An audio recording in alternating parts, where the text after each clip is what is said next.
A question that I had from the beginning, since I started archery, was what can I do to improve my archery outside of shooting my bow?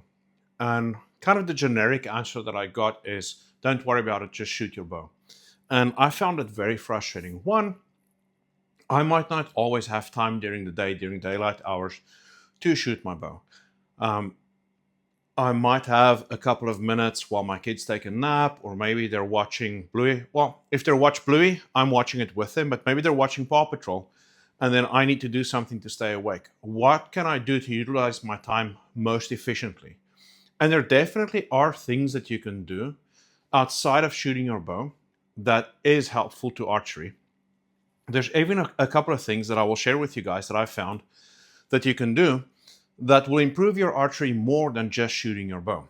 So the first thing that I want to talk about is shot trainers. And I've got 3 of them. This was the first one that I bought. This is the knock-on archery one. And essentially what it is, it's a grip with a piece of D-loop cord. And the idea is you hook up your release and just practice your release activation. Now, this one, it's like $35 or I forget the exact price. And all it is a piece of wood with some D-loop cord. And it kind of hurts my feelings that I paid so much for this. So it's not one that I would recommend you buy. There's definitely some better options out there.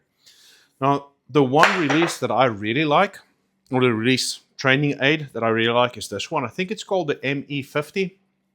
Get it from your local pro shop, or I believe it's available on Lancaster or on Podium Archer.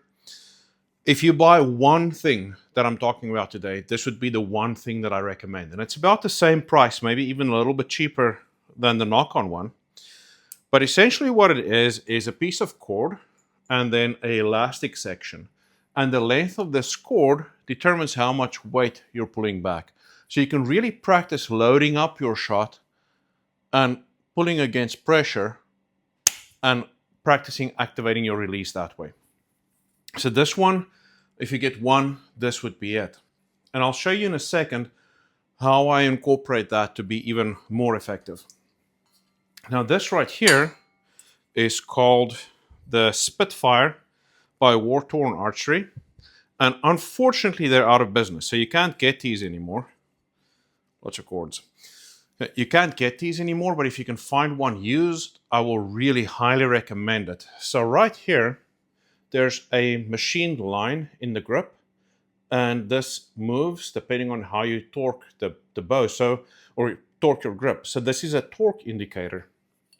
And then also obviously the bubble level.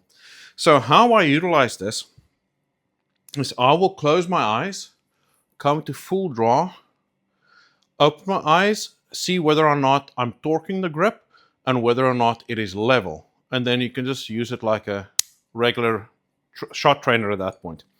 But this can help you analyze torque issues. So this is a tool that you can use that it's something you cannot get from just shooting your bow. You're not always certain of whether or not you're torquing your grip. There are some cheap Chinese knockoffs available on Amazon.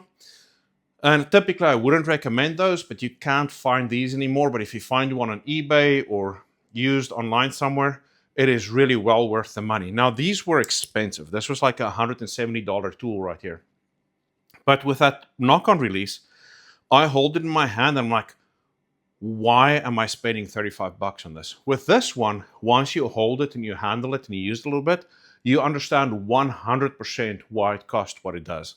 So even though this is the most expensive training aid I own, this is definitely well worth the money. Now, another tool that I've got, this is called the Axio 360. And what it is a wheel with like a ball bearing, some kind of weighted ball inside. And the idea is you kind of build some momentum and then keep it going. So this really exercises and works out all of your stabilizer muscles, but it's not so intense that you're going to end up injuring yourself. And when I use this regularly, I find that I can go a lot longer shooting my bow without getting any fatigue or issues creeping in as I shoot my bow. And use it in different positions, use it with both arms, do whatever works, but this is well worth the money, Axio 360. Now the last thing that I want to share with you is this, and I say this because I don't know what it's called, but it's like an inflatable disc. I think I got this at Dick's Sporting Goods. You can probably get it at most sporting goods stores. And what this is very helpful for is simply while you're watching TV or the kids are doing something, they're taking a nap, just get on, find your balance, get off, and do that repeatedly.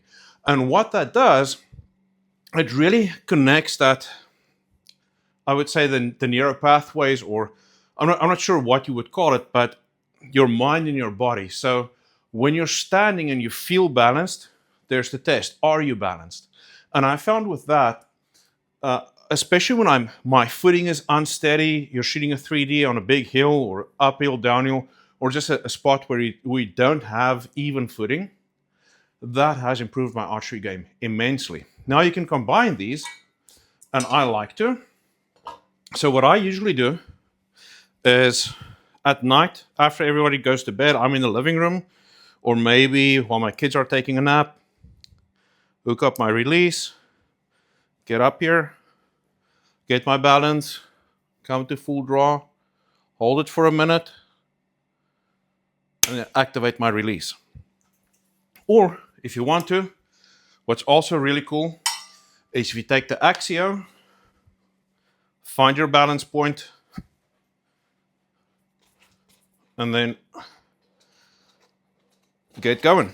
So at this point now, my subconscious have to do so many things because I'm not actively thinking about spinning my arm. I'm not actively thinking about my balance. So I feel, this is my theory, I'm no expert, but I feel like I'm teaching my body and my subconscious to be more connected. And I have definitely seen a massive improvement in my overall archery, and specifically how I perform even when I fatigue. So there's a few things you can do to improve your archery even when you're not shooting your bow. And I would argue that these are things you can do to improve your archery beyond shooting your bow, benefits that you wouldn't get by just shooting your bow. Long story short, there's always a way to be productive. There's always a way to improve. Use the time that you have wisely, and you will definitely reap immense benefits. Thank you so much.